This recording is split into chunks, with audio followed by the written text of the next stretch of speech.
This is lecture number 4 on the super objective and how that is used to create visceral directing for your shows.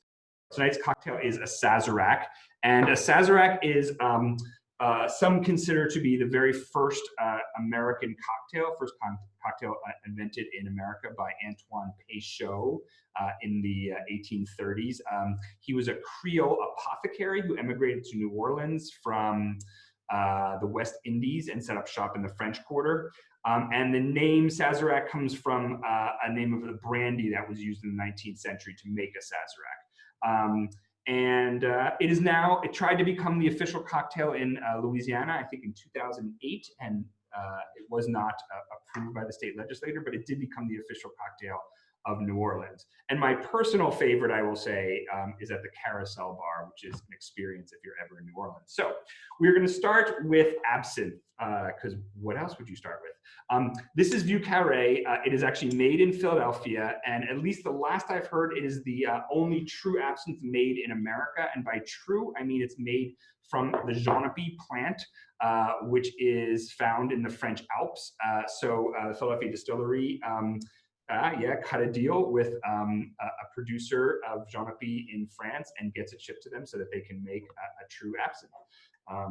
You can actually also, there's also a Genepi liqueur that you can get when you're in the French Alps.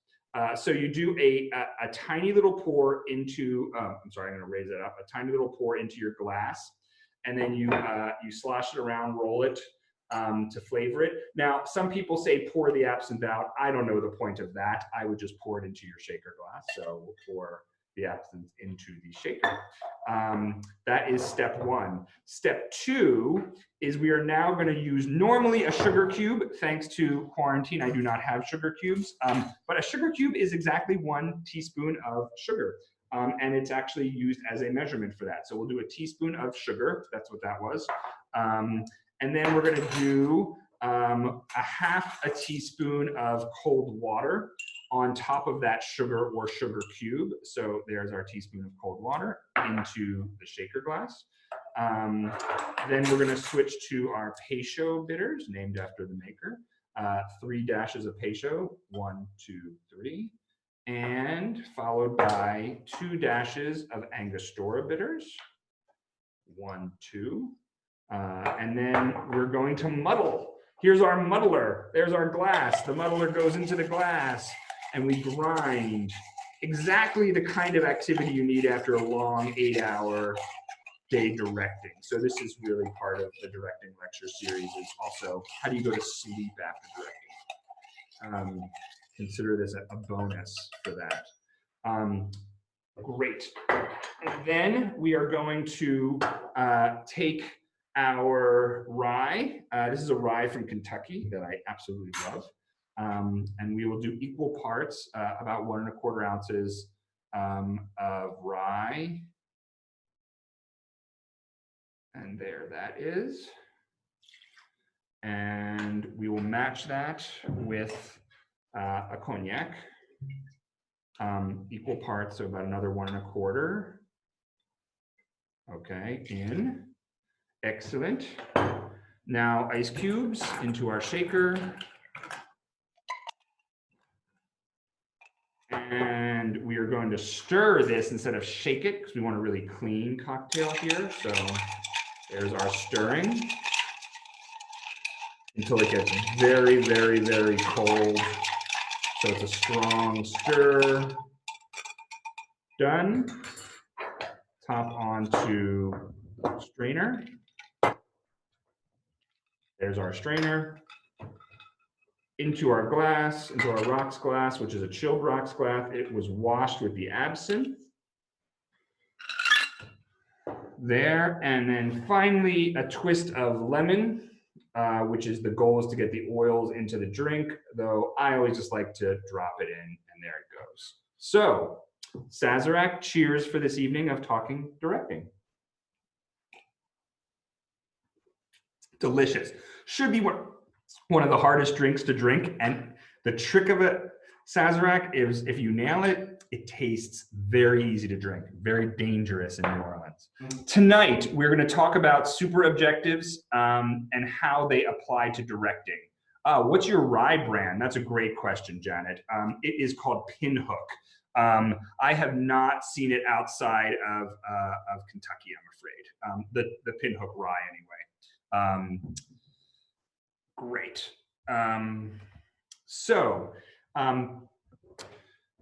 One of the truisms of theater is that theater must always be in pursuit of something.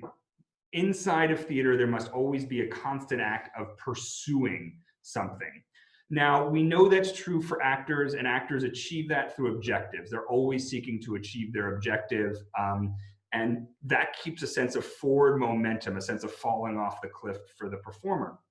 And then the problem is that's often ignored in directing, but directing too, the play itself must always be in pursuit of something. The play itself must also be falling off the cliff of not knowing what's occurring next.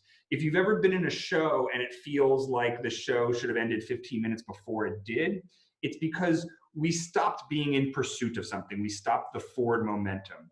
So the point of super objectives when it comes to a director is to create a matrix under the play that allows us that constant sense of pursuit.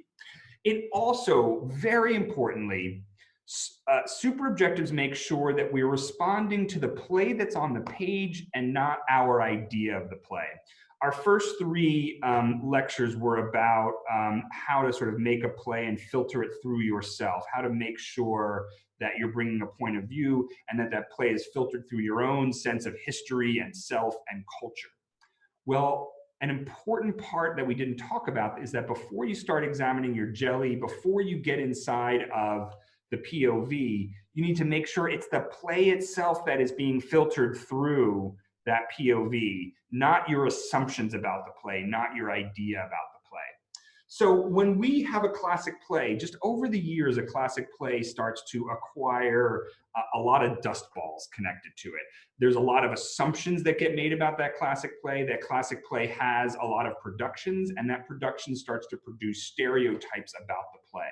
So we start to get to know the play from the outside as opposed to from the inside. And the play itself begins to become freeze-wrapped. So that we have like a cultural sense of Death of a Salesman, a cultural sense of Streetcar Named Desire without really knowing what the play is itself. And again, that's very dangerous. We're dealing with the treatment of the play as opposed to what the play actually is. Even on a reading of a new play, new to you or a brand new play, the same thing can happen. A play isn't a thing in of itself. A play is a blueprint for something that will happen, eventually a production. When you interface with a novel, your response to the novel is exactly what was the goal of the novelist. Your intended interface with the novel is you sitting down and reading that novel. That is not the intended interface with a play on a page. The intended interface is for it to be staged and seen and heard. So when you're reading a play on the page, often what can happen is you start to paint a picture in your head of what that play will look like. And you do that very quickly, even upon first read. And the danger of that is that you're starting, your very initial thoughts about the play are from the outside in. You're thinking about the car's paint job and the shape of it and what it's going to look like going down the street. You're not at that point looking at the inner workings of that car. And in fact, it's the inner workings of that car, the hard wiring inside of the play that are the play. The surface that you're painting in your mind's eye is actually not the play. It's a very quick set of assumptions you're bringing to the play that are in fact dangerous. And so you as a director need to go through a series of steps that make sure you're eventually looking at what is on the page and even what is under the page, what was intended by the playwright, what's the DNA, the mechanisms of the play. So what we're doing is we're taking a play, if we're working with classic work, we're taking a play like Death of a Salesman or Streetcar, and we're ripping off the cellophane wrapper. If it's in a wax museum, we're chiseling away at that wax, hoping to see the actual thing that's underneath of it. And we're ignoring all of the previous productions of Streetcar and Death of a Salesman. We're ignoring the paint jobs that people have put onto that car. And instead we're lifting the hood and we're getting inside and we're taking apart that engine and we're looking at it. So that is a process called script analysis in general. Script analysis is the process of getting inside the play and taking it apart to its smallest components, observing what is actually there, and then as a director, you start putting the play back together again. And then you can start to figure out, what do you want to make as the body of this car? What do you want the paint job to look like? But not until you've torn it apart and looked at the details. So before the POV analysis happens, before that directorial journal digging we talked about in lecture number 3, we first have to dig into the hardwiring of the play. And the most important, or I should say, the foundational script analysis step along the way I call psychological analysis. It's a process of trying to find the psychological undergirdings of the play, the dramatic conflict, the lifeblood, the pulsing lifeblood of the play, the reason for the play to exist scene by scene by scene. And again, as I said, if you don't see that dramatic conflict and watch how it spools itself out over the course of, say, 2 hours, you're going to lose the threads of the dramatic conflict and the play will go dead on you. It'll become empty on you. And so we need to find this web that's underneath of it. The main tools we're going to use for that are super objectives and character objectives. Super objectives are the most secret, deepest, most visceral need that a human being or a character has. A character objective is a subset of that super objective, and it's what that character needs from every other character in the play. And we'll look through the process of how we build this, not build this, but actually how we tear this out of the play and do this script analysis on the play. So a super objective, I love to test it on yourself first to get used to finding your own super objective before you dig into a play. So when you close your eyes at night and put the day away in those first 30 seconds of putting the day away, and you judge whether it was a successful day to be alive or not a successful day to be alive, and you think, what do I need still? What didn't I get? Or what did I get? Or what am I hoping to get tomorrow? That thing that you're wanting to get, that thing that you need at your deepest core, that's your super objective. Or the moment you wake up in the morning and go, okay, here it goes. I hope I get blah today, whatever that is. That is something that you need, not in your brain, not I want to be successful at work today, not I hope I get a really nice kiss this morning when I wake up, but something you deeply need on your skin. It's very visceral and often hard to put into words, but it's something that you hope for from the outside world. So, and in any given day, it may change. So maybe your super objective is, I want to be needed by everybody. I want to feel vital to other people's lives today. Or when I get up, I feel like I want to be surrounded and hugged and receive affection, or I want to feel safe, or I want security. I want people to come and cheer me and worship me. I want to be worshiped. I want to be respected. Those are all possible super objectives. They're big, amorphous things. And yes, we would love all of them, but the goal with a character or yourself is to dig down and go, what's the most vital one right now working on me? Great. So then be careful in that process that you're not looking for a genie wish, right? I want to have $1 million. I want to have a family of 30 that all adore me. When you want that $1 million, when that's what's coming to your head, you ask the next question to achieve the super objective. Why do I want $1 million? Well, I want security. I want a sense of safety. I want a sense that I'm never going to lose my house. So I want home, and $1 million gives me home. Or maybe I want respect. I want to be able to tell other people what to do and never have to go to work again. So I'm looking to be idolized, respected, admired. I want to be valued. All those are possible array of answers to the genie question, of the genie wish of I want $1 million. But it's that deeper answer that's the more interesting thing. Very challenging is that a super objective is not a state of being, okay? So it's not, I want power, I want happiness, I want contentment. Those are all states of being. They're nothing that the outside world can definitively give you. Whether you're content or not has to do with stuff inside of yourself. The deal with a super objective is it's always pointed to the outside world. That's how we achieve dramatic conflict. That's how we're always in the act of pursuit. We're always pursuing. It needs to be something we get from the outside world. So maybe instead of power, which is a state of being, maybe you want to be worshiped. That's something that the outside world can do to you. Maybe instead of happiness, what you want is to be taken care of, and that would actually make you happy or held. And so again, we're looking for things that the world outside of us can do to us. They're all incredible fantasies, right? They're just, I click my fingers and this visceral thing would happen that would satisfy me. A character objective. So we have this super objective and it sits, it'll eventually sit on a character. We're talking about a human right now, but it'll eventually sit on a character. So we have this super objective. And then a character objective would be, now that I know my super objective, what do I want from each person in my life that are subsets of fulfilling that super objective? So let's say what I want is to be deeply valued. So maybe from my wife, I want to be told, oh my God, you have been so much help cooking and doing schooling for our child. I couldn't be doing this without you. Maybe that's what I need from her. So I need this sense of appreciation from her. Maybe from my daughter, my 5-year-old daughter, I need her to go, Daddy, wake up. I can't wait to play with you all day. And just that need would make me feel valued.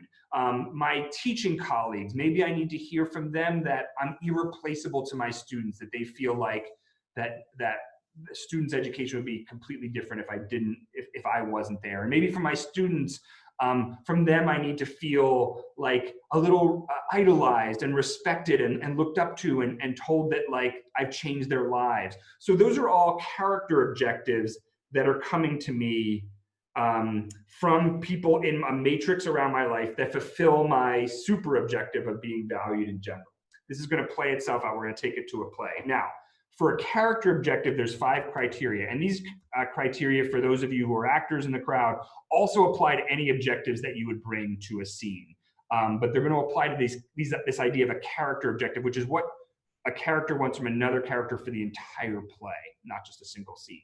So for these character objectives, it must be invested in an other, meaning I must get my objective from somebody else. I need my little girl to say, play with me. It's invested in her. I can't make that up myself. It has to come from her. It's that begging to play with that is the objective. It has to be testable, meaning an alien has to be able to come down from space and be able to go, yes, you got your objective. No, you didn't get your objective.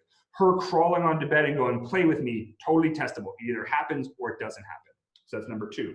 Number 3, it needs to be capable, meaning it has to happen in a defined space of time. Me wanting love from my daughter, first, it's not testable, but it's not capable either. There's not a defined time where she needs to do this or I fail, right? The capability is in the morning, she crawls up onto my bed and tells me to play with her, or I'm not getting my objective fulfilled.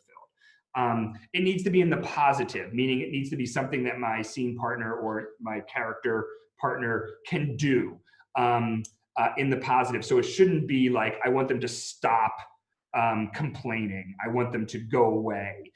Find out if it's to stop complaining. Okay, if you want them to stop complaining, what do you want them to do? Oh, maybe I want them to say thank you. Great, well, that becomes the objective, okay? And then finally, 5th, and the hardest one for people who haven't been in theater for a long time to swallow, which is that it has to be completely selfish. Meaning it has to feed me. It cannot be altruistic.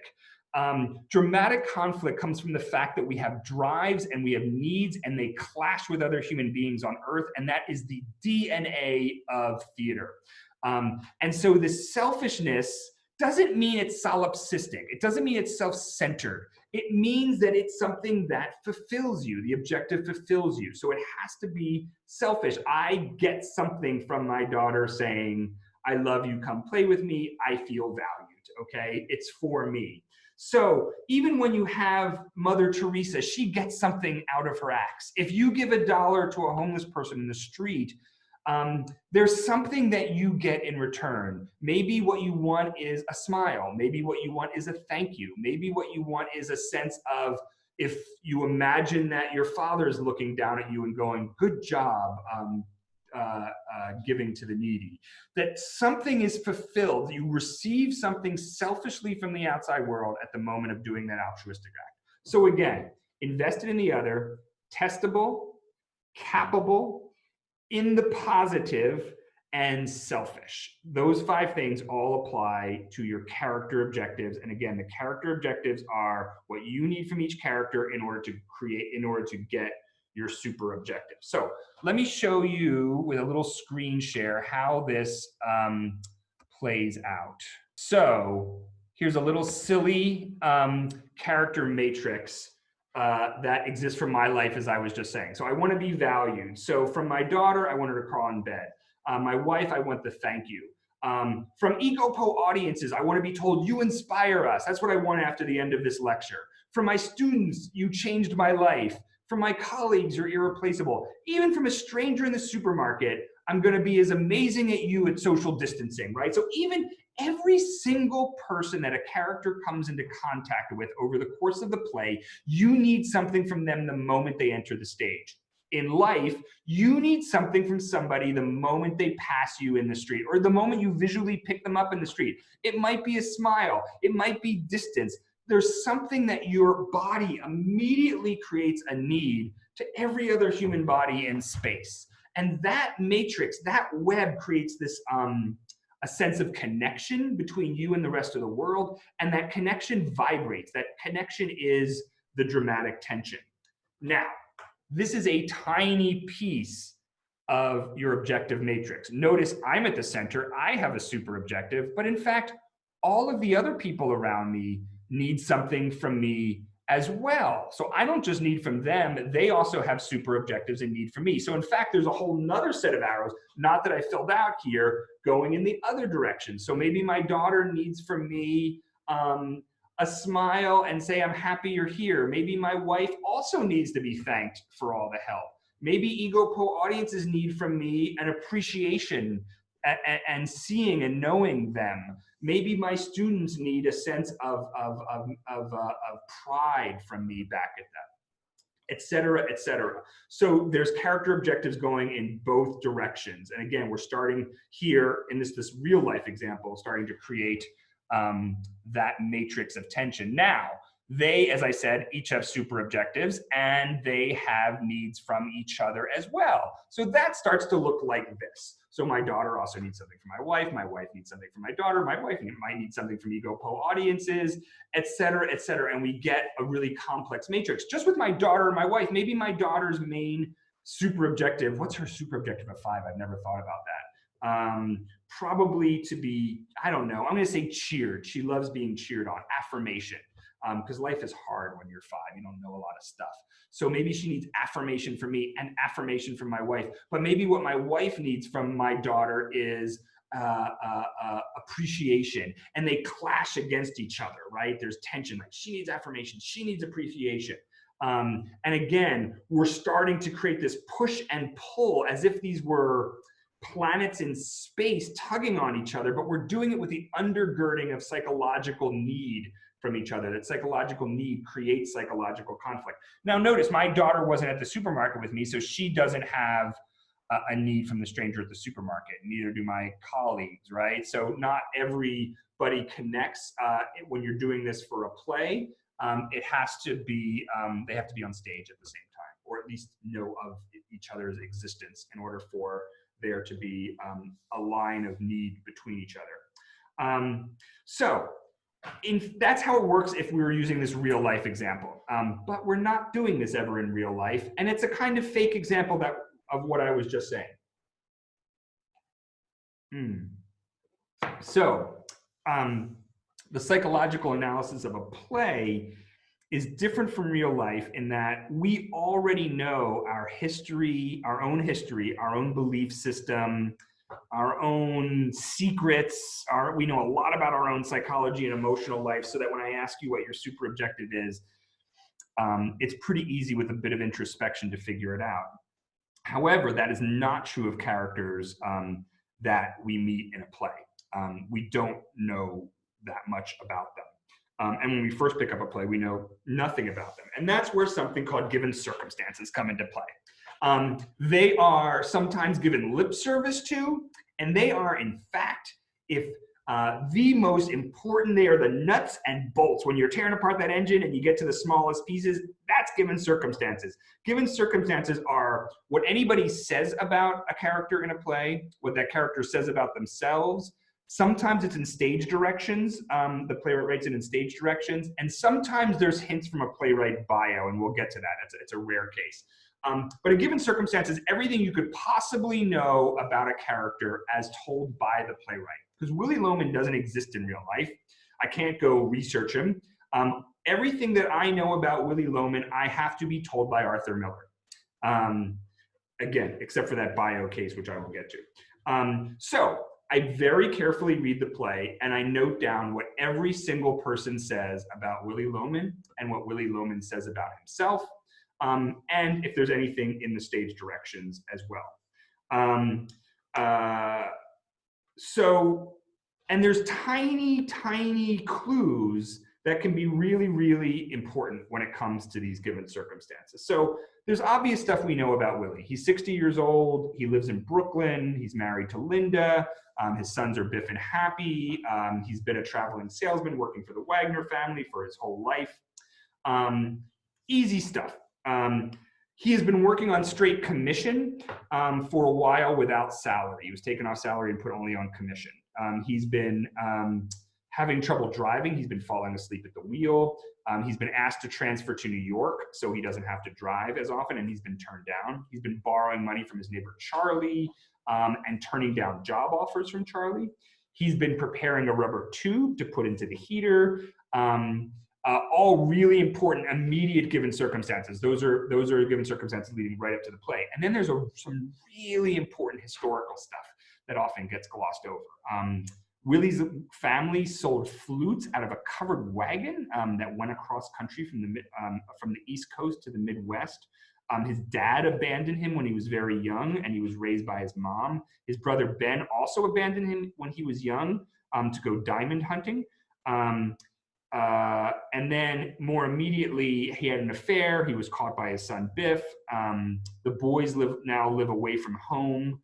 Biff lives far away from home, and an oft missed piece of given circumstances that Willy says that people call him a fat walrus and laugh at him behind his back. So we automatically know a little bit about his body type, actually, if he's being called a fat walrus.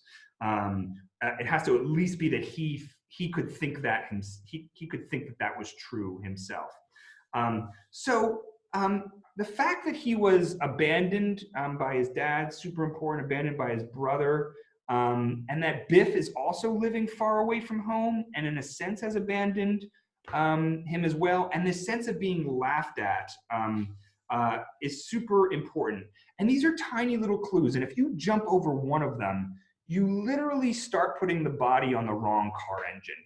And sometimes it is a tiny detail. Like, I think that walrus mention is gargantuanly important, easy to skip over, not get it onto your page of given circumstances, and you just start building you build the wrong super objective, and eventually on up, you build the wrong directorial point of view onto a play because you miss these nuts and bolts, and you can't miss one. So it's a very rigorous process of culling through the script to make sure you don't miss them. Now, as an actor, that's hard enough. You're doing it for your character. As a director, you are doing this for every single character in the play.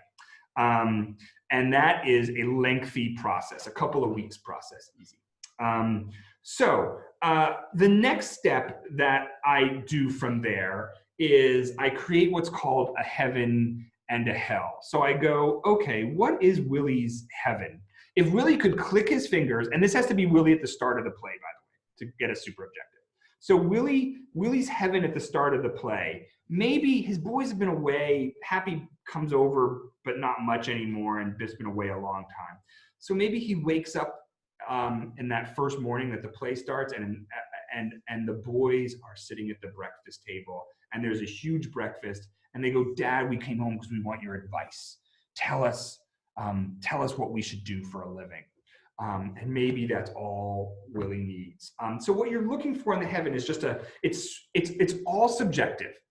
So a big thing, all the work we're doing tonight on super objectives is completely subjective. And yet you, the director, need to think about it as completely objective. You need to go in going, I completely believe there's a right answer to this question of what Willie's super objective is and Linda's super objective, and I'm gonna find it, and once I find it, I go, that's it, that's that super objective. At the same time, you know it's completely subjective and another director would come up with a different answer, and that's why different directors take on different plays. But you need to pursue your work as if you're looking for objective truth. And it's okay to do that. I give you permission to look for objective truth, even in an incredibly subjective situation. So then the next thing I look at is his hell. So his heaven is this breakfast, being asked for advice, being looked up to by his sons. His hell, maybe he wakes up and Linda's gone, and the boys have left letters that they are gone for good. So he's completely abandoned, and that they're never going to come back ever again. And then he calls his friends, and there's not a single call. So profoundly alone is Willie's hell. So how did I get there? I got there by looking at the GCs, by looking at the given circumstances. For a kid who was abandoned in a wagon and left with his mom and had to, fight so hard to create a family together, but the family has incredibly splintered and fractured, and now he's abandoned just like he was then. Abandonment has to be his hell. So I'm then going to take the heaven and hell, and then I'm going to filter them down into a super objective and a stake. So for the heaven of all of the boys there at breakfast going, tell us what to do, I could filter that down to a super objective of being wanted or being needed, okay? So Willie wants to be wanted. Great.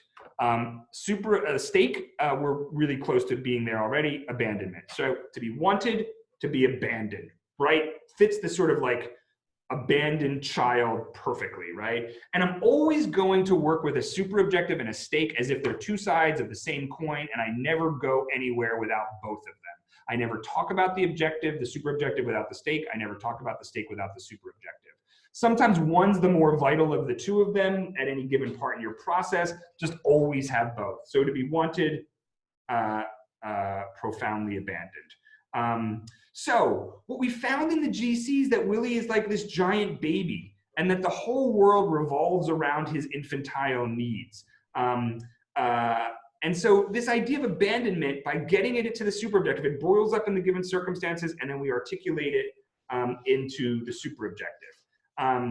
And so we can keep doing this, right? For each character in the play. Linda, Willie's wife, stay-at-home mother, takes care of Willie's physical needs, pays all the bills, and wrote to the boys to come home. Again, off-missed detail of given circumstances. The play starts because Linda wrote a letter to Biff to come home, and called or wrote a letter to Happy to come over and set this all up so that they're both in the house together. So she's highly invested in something happening at the start of the play. So based on that, based on the fact that she's the orchestrator, that maybe her whole family together and with the boys all have great jobs and send money home. And I'm talking about the money because that's what she talks about. She's looking at the bills. She's looking at the detail. She knows how far behind they are on loans and mortgage payments. Her hell, I think that, Willie dies. The boys abandon her, and she dies alone and penniless. And again, I think the penniless is really vital for Linda.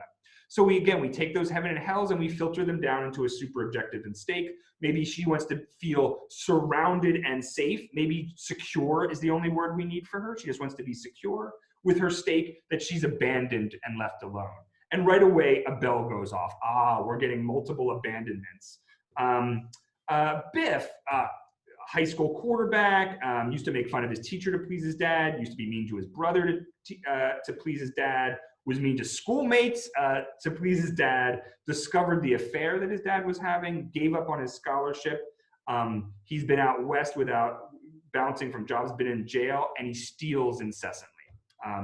So the first question you have to ask coming out of those given circumstances for Biff is, why does Biff steal habitually? And I think with a lot of digging, you get to Biff going, he needs attention. That act of stealing is a call for attention. So again, his heaven, I think his parents both together again with no infidelity. That infidelity for Biff is everything. And so his parents committed to each other in a safe, bonded house, because his house suddenly became extremely unsafe the moment that he saw his dad cheating. His hell, that he has no mom to come home to. And for him, like Willie as a child, that idea of mom is really important to him. He responds to mom's letter. When he messes up at the restaurant with dad, he brings home flowers for his mom as his first take. And yet, going home to mom doesn't happen unless dad allows it, unless dad says, I'm proud of you, son. So I think in all of his actions, and this is tough, Biff's very complicated. Is it super objective, just I want dad to say I'm proud of me? Is it just pride? Is it his parents saying they want him? And maybe that's it. Maybe it's the same as Willie's. He just needs his parents to say they want him. And Steak, that there's no home for him to come home to, that he's completely abandoned. And again, we're starting to spool out. And if you start looking through every character in this play, you're going to get this sense of they're all scared of being rejected and abandoned. Bernard, who has to excel to an enormous level to please his father. Charlie, who has lost a mom, again, a lost parent figure constantly. Or Happy, who wants to be seen all the time, to be seen, to be heard, to know that he exists. Again, scared of being laughed at and rejected and abandoned. And this all starts to spool itself out. So we can start to look across. What we've done now is, so our analysis has been, we've done given circumstances for every character in the play. We've done a heaven and a hell for every character in the play. We filter those heavens down into a super objective, and we filtered the hell down into a stake, and the objective and the stake are always tied to each other. And so you will end up with a really complicated matrix. This chart, if you look at the top, those are all the characters along the top line. Their super objectives are what's in red. Willie wants to be wanted and doesn't want to be abandoned. Linda wants safety, doesn't want to be abandoned. Biff wants to matter, doesn't want to be abandoned. Charlie wants friendship, doesn't want to be alone. Miss Frances, the woman he cheats with, wants to be desired and is scared of being abandoned. Great. And then you can go down on the left side is every character in the play that they have a relationship to, and what you see in the cells directly below Willie in the column is his character objective. So Willie wants to be, from Linda, he wants to be listened to and held. From Biff, he wants forgiveness. From Happy, he wants to be needed. From Charlie, he wants respect. He wants Bernard to be impressed by him. From Ben, he wants a pat on the back, et cetera, et cetera. Now, this chart can look like this in an Excel format, or you can go back and do it exactly into that boxes with arrows that I did in the previous share. But this is the completion of a psychological, super objective analysis of the play. So you have this really crazy matrix. What do you do with it now? And that's what we're going to be on in the last slide. So first, you use it to dig into the jelly. So everything from lecture number 3, you now have a place to start. You have a place to start to think about abandonment when it comes to Willie, and you can start digging into that. And when you start to develop your point of view will be tied to what you're seeing in the matrix. So it could be that what your POV is you go, wow, if this idea of being abandoned, your father just leaving you in a covered wagon, maybe the POV, the whole point of view of this play is Willie as let's pick the age, a 5-year-old, a 6-year-old in his wagon, waking up and finding out in the middle of the night that his dad is gone. His mom's a mess and crying in the wagon with him. And there's little baby Willie, fat, all alone, terrified of darkness and the empty prairie. They're in a very strange landscape for this family that probably made their way over from New York. If, again, Arthur Miller's biography plays itself out. So our POV can actually grow out of this psychological matrix. It can change the entire tone of your play. This matrix sets the tone. So if our POV is Willie abandoned in this wagon, great. Think about what it is for Willie to come home to start the play. He walks through the door. He's been driving. He almost drove off the road. And again, that's the vertigo of this abandoned child. Willie doesn't know whether he's needed in life anymore. Linda would rather have him be dead. Biff would rather have him be dead. They could collect life insurance. He's a weight, so he's driving off road. So this idea that like we start the play in this starlit void, this nothingness that Willie walks into, and he walks in with a sense of childlike panic, and he hangs his coat up. And what does he do? He immediately runs upstairs to Linda and goes, Linda, I need to talk to you about my drive. And then in very short period of time, he's like, and I need you to feed me. Did you get the cheese? Did you get cheese for me? Oh no, I didn't get your right cheese. And he blows up, how'd you not get me the right cheese? And we understand that the tone of the play is this tone of this infant, this baby with terrifically gargantuan emotional needs. And that's true of everybody in the play. When we get to the final scene of the play where we have all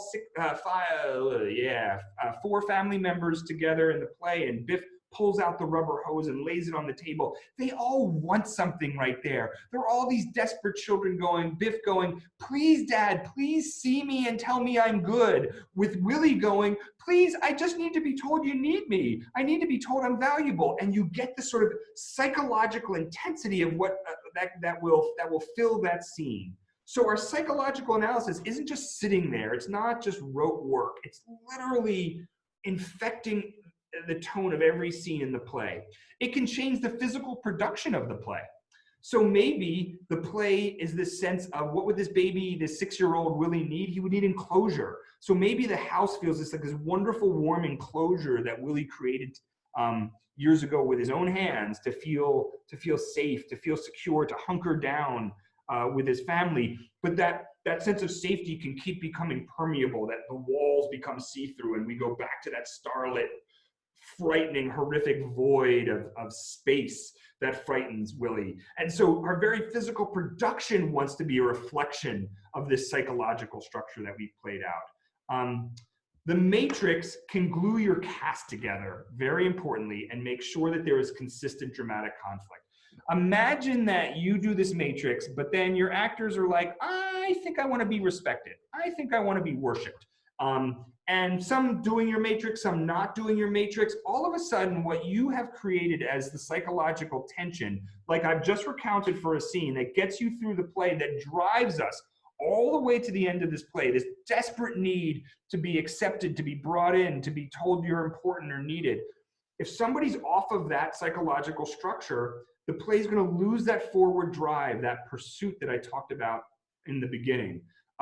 So the actors may individually be on pursuits, they may be active, but the play will lose its activity. The play will lose its pursuit, and that's very dangerous. So this matrix is a place to sit down with the cast and begin to talk it through. Now, it's important.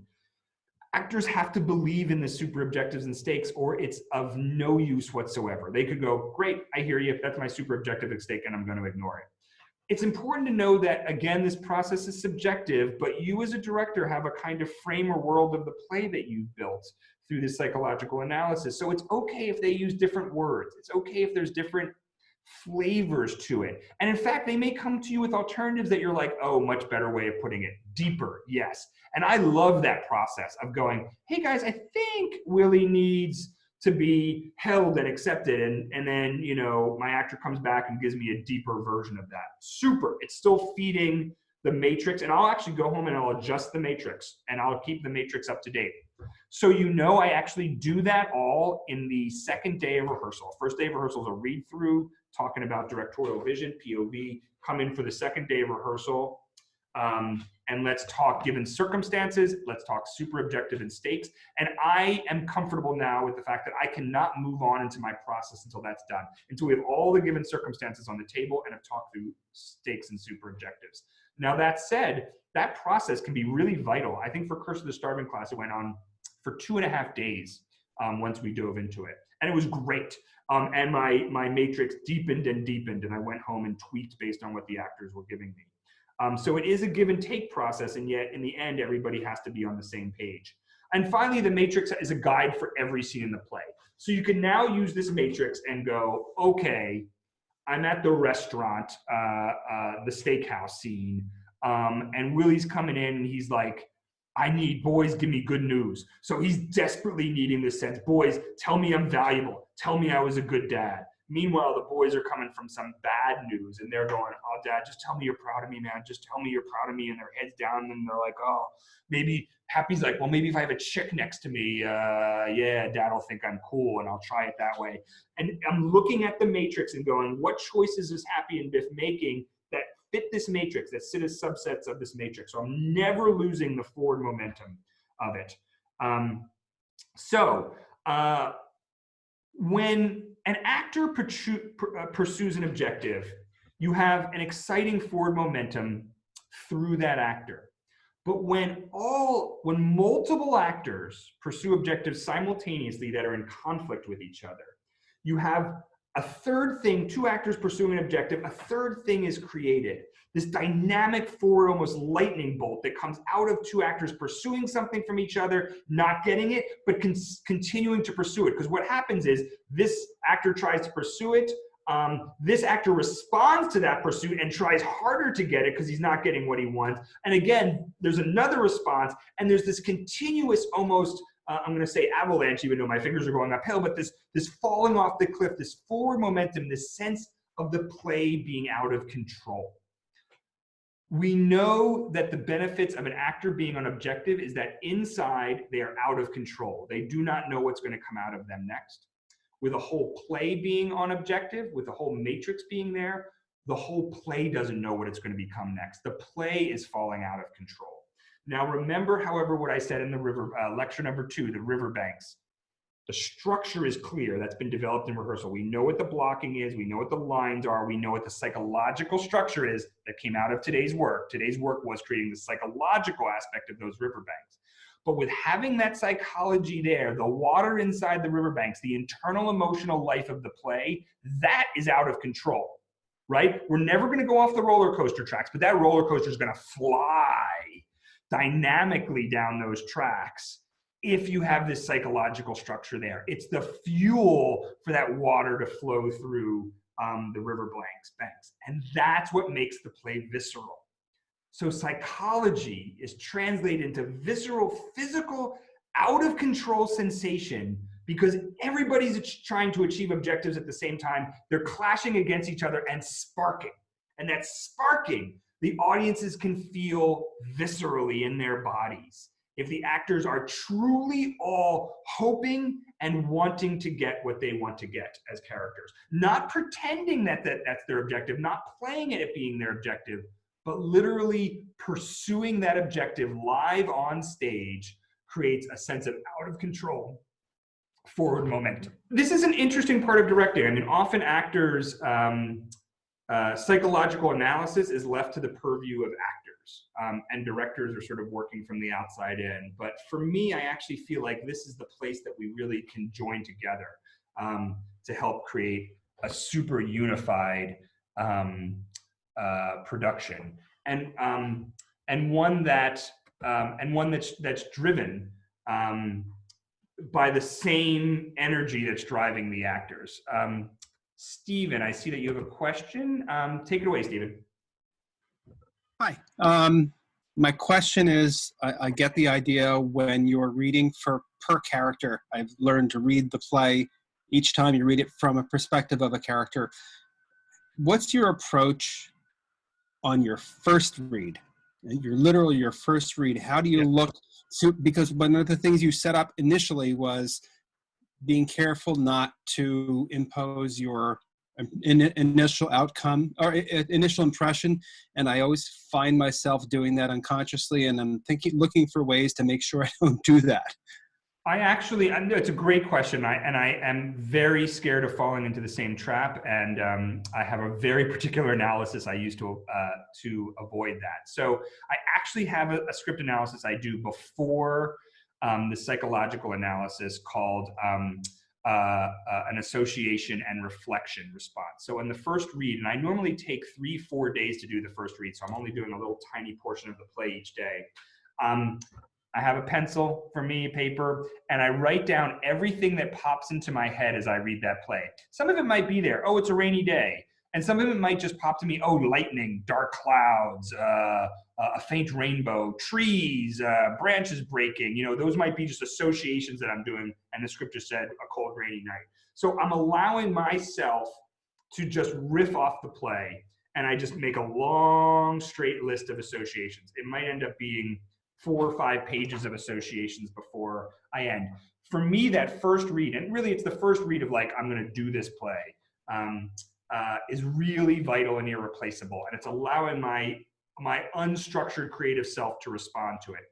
I then take those associations and I group them into usually about 3 categories. So I figure out what categories fit this. So maybe weather, and maybe the land, and maybe abandonment is a category. And and I take my associations and I group them into those categories.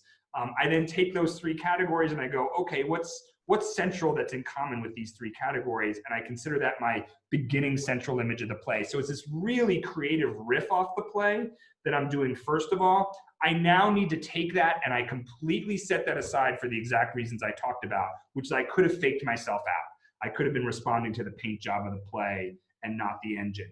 However, I've been finding in my career that the more that I really allow those associations to be written down, I'm actually responding in a creative way to stuff that's really deep inside of the play. And I have this sort of like clay there. I now go back and begin the meticulous psychological analysis.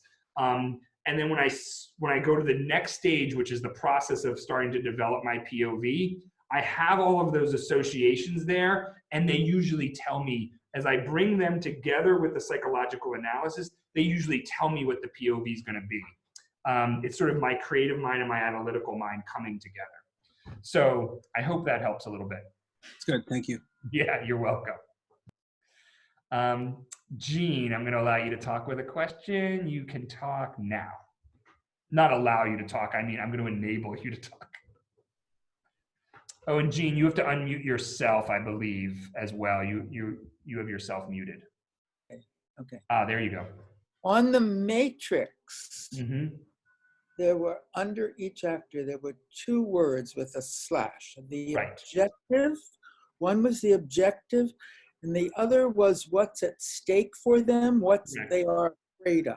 Correct, the stake. So it's the super objective, and a fancy word for it would be the super stake, right? It's not the stake for a specific scene, it's their stake for their whole life. So it's the super objective, and the stake is the word I'll usually use.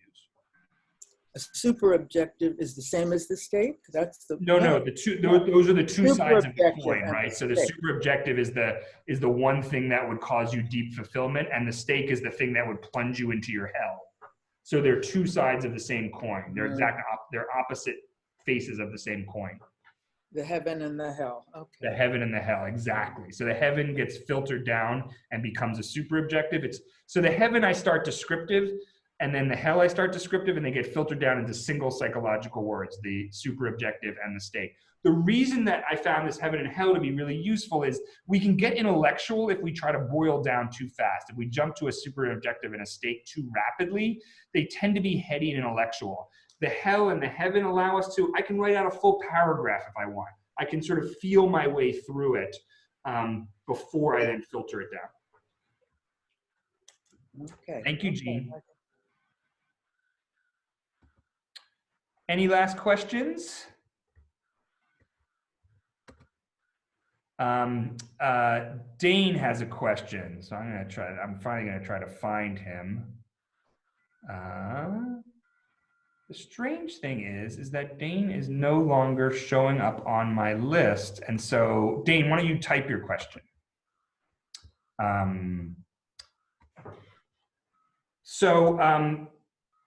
Yeah, feel free, anybody, by the way, feel free to contact me. I will say, if you have questions about this, I want to repeat that we have this amazing panel this Saturday at 10 a.m., which are the heads of theater training programs throughout Philadelphia, talking about how COVID has affected theater education and how it may affect it in the future.